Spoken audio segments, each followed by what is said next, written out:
right, good evening everybody. Good to be back at BBI this evening. We are going to get started with hymnology of God of Our Fathers. It is a national hymn and it's a wonderful song to know.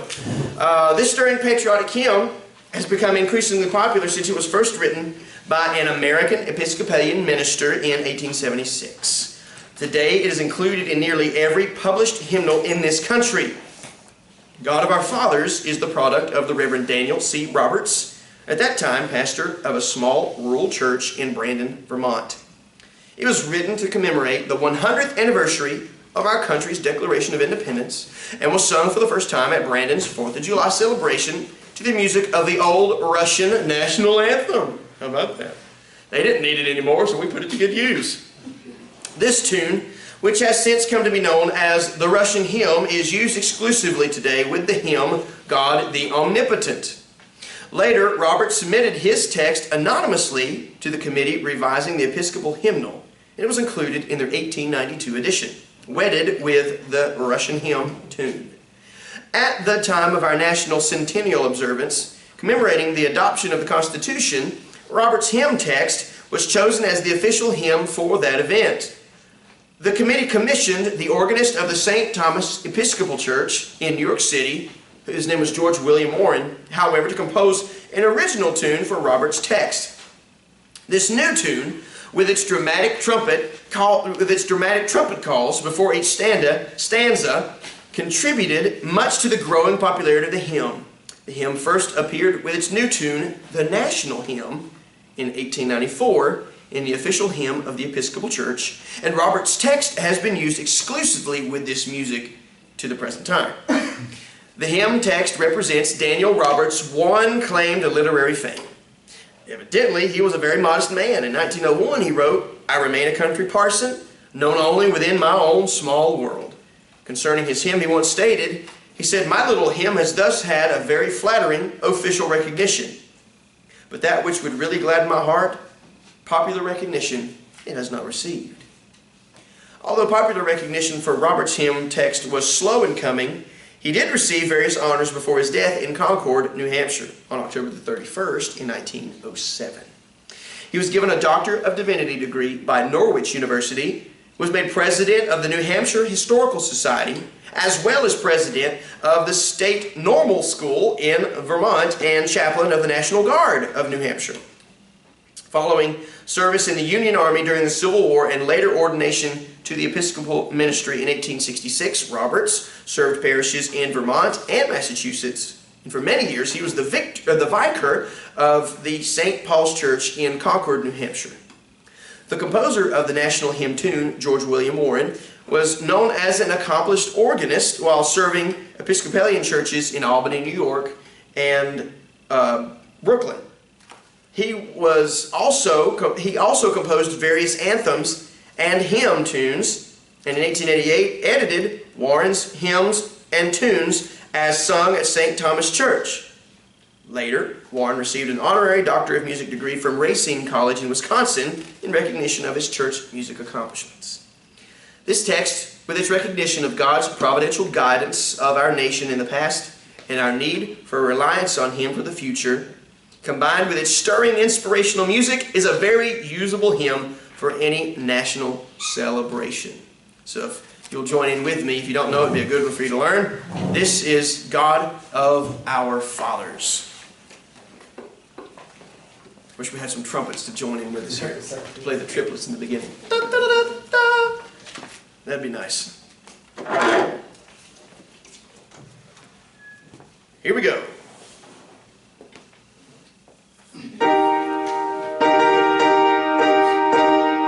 God of our fathers, whose almighty hand leads forth in beauty all the starry band of shining worlds and splendor.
My fondest memory of that song is that was always the song when we had Vacation Bible School as a kid. That's what we would march into the church at.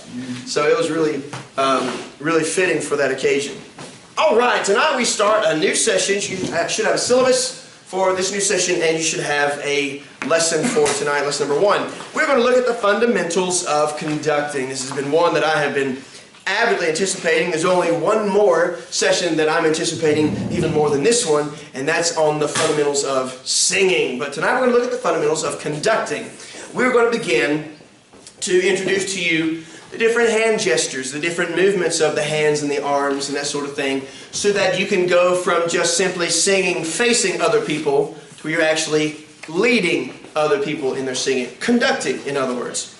Now, I'm not going to teach you, I may introduce it at the end, but for the most part, I'm really not going to bring a baton in. I'm going to teach you how to use your hands and only your hands. You may use a baton depending on the situation, but most of us aren't going to have a choir that is sizable enough to merit a baton.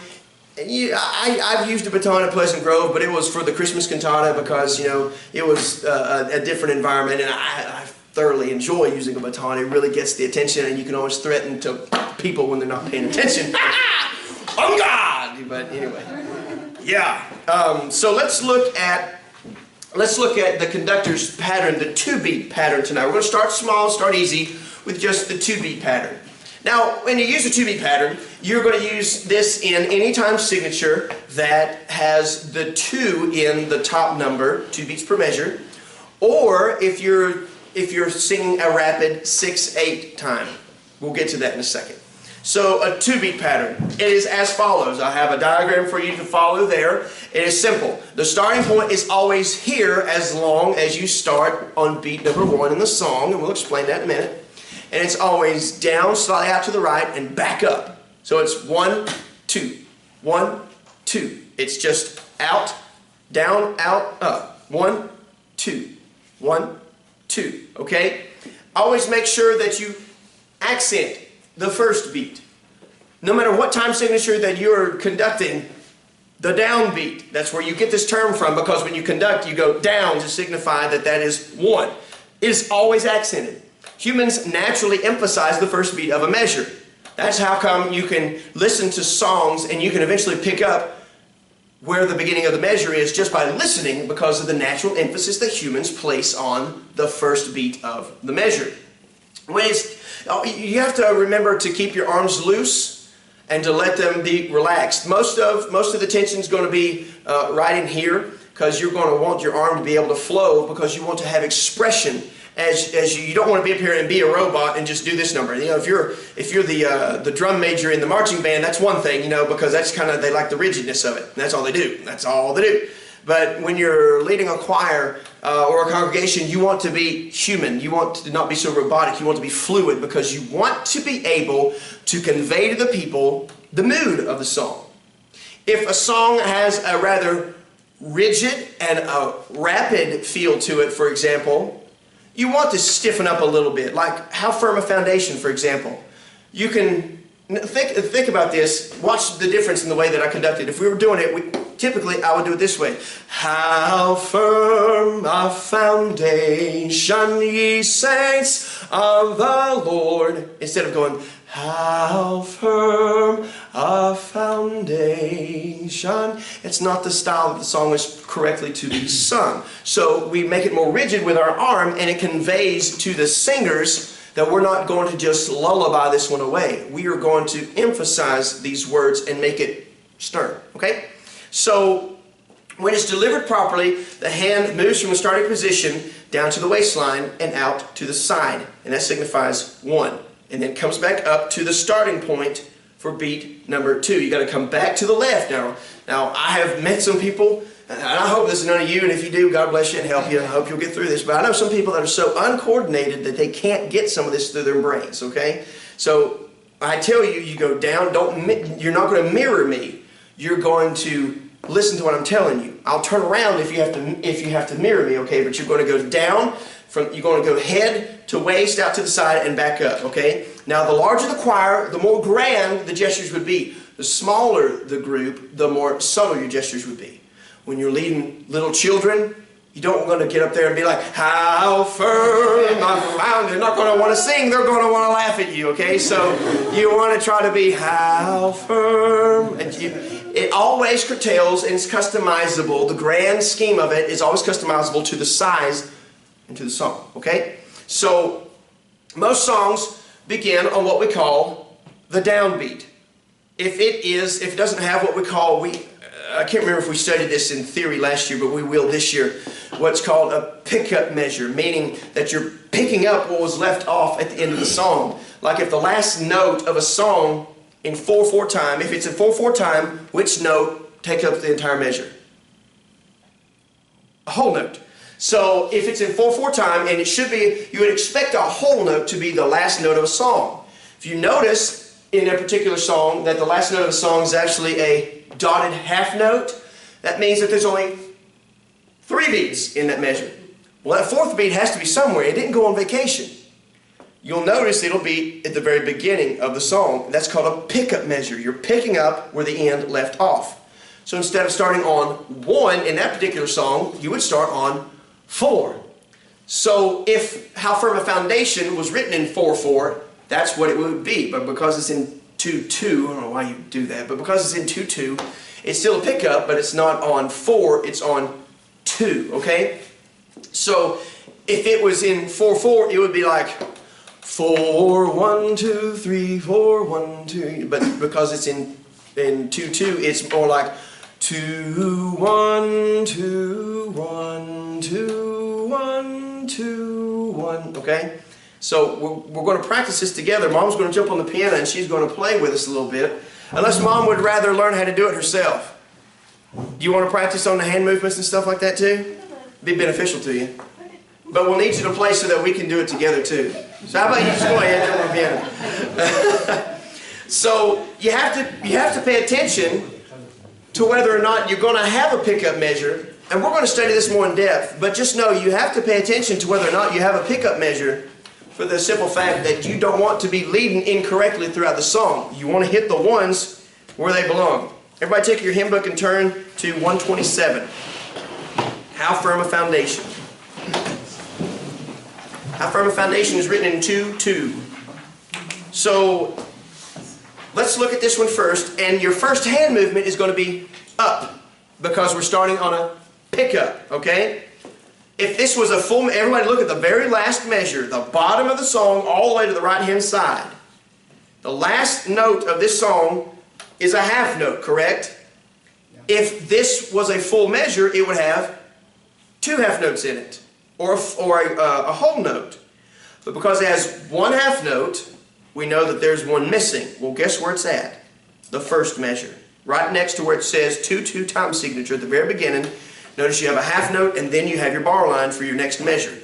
And then you have your notes for the next measure, okay? So we start with the up. So everybody practice with me. Everybody take your right hand. I don't care if you're left-handed. I don't care if you're ambidextrous. You lead with your right hand.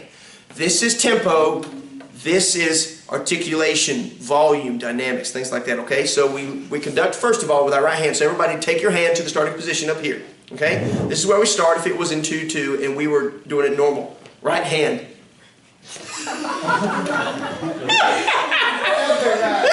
Your other right. Put your foot down. Okay. Now in this song, we are going to start by going up to here. This is the normal starting position, but we're going to come up to it. So everybody start down, and we're going to swoop up. Ready? 1, 2. Swooping up, down, swooping up, down, swooping up, down. That's how you lead How Firm a Foundation, okay? So it's going to go like this. You ready? How firm a foundation, ye saints of the Lord, is laid for your faith in His excellent word. What more can He say than to you He hath said, ye who unto Jesus for refuge have fled. Now I'm not going to worry about you holding and things like that yet. I want you to get used to moving your hand when you lead. So you understand why you can't just start going, how far. You have to start up. Otherwise, you'll be going up when you're supposed to be going down, and you'll be missing this, that, and the other. And people that don't even know music will know there's something wrong with that guy or that lady leading that song right there, because she ain't doing it right. There's something off about it. So you have to pay attention. Is there a pickup measure in this song? Well, in How Firm a Foundation, there is. And you start by going up. But if you'll turn to Jesus Loves Me in that, let's see. I had the page memorized, and of course it's gone. That would be 87. Turn to 87. This one is written in 2/4. 2/4. So it's still the same 2-beat pattern, okay? So we're going to do it the exact same, but instead of having an upbeat or a pickup note, we're going to have a downbeat. So we start on 1. So it's going to go like, Jesus loves me, this I know, for the... See how I naturally emphasize the first beat? Jesus loves me, this I know, for the Bible tells me so. Okay? You ready? Jesus loves me, this I know, for the Bible tells me so. Little ones to him me long, they are weak, but he is strong. Yes, Jesus loves me. Yes, Jesus loves me. Yes, Jesus loves me. The Bible tells me so. Very good. So that's the basic movement. So when you're doing 2/2, it's the easiest that there is. If you can't get that one down, you're going to be in trouble when we do 9/8 or even 12/8, because you'll be going 1, 2, 3, 4, 5, 6, 7, 8, 9, 10, 11, 12, 1. You'll be like, next thing you know, you'll be going, because you got your hands all tied together.